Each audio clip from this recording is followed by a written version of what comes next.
പ്രിയപ്പെട്ട സഹോദരങ്ങളെ, ഈ പ്രഭാതത്തിൽ നമുക്ക് പ്രാർത്ഥിക്കാം. നമുക്കെല്ലാ ദിവസവും ആഹാരത്തിനുള്ള വകയ്ക്ക് വേണ്ടി പ്രാർത്ഥിക്കാം. ഒരിക്കലും ആഹാരത്തിന് മുട്ടുണ്ടാകാതിരിക്കാൻ ഈശോ നിങ്ങളെ സഹായിക്കട്ടെ.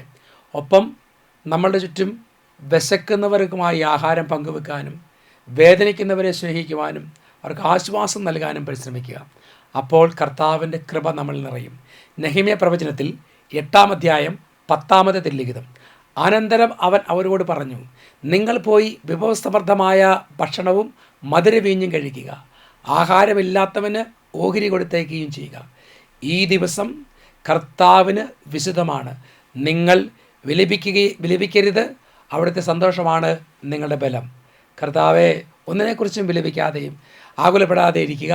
കർത്താവ് നിങ്ങൾ അനുഗ്രഹിക്കും. ഈ പ്രഭാതത്തിൽ നിങ്ങളുടെ ഓരോ നിയോഗവും പ്രാർത്ഥനയും അനുഗ്രഹമായി മാറട്ടെ, ഇപ്പോഴും എപ്പോഴും എന്നേക്കും. ആമേൻ.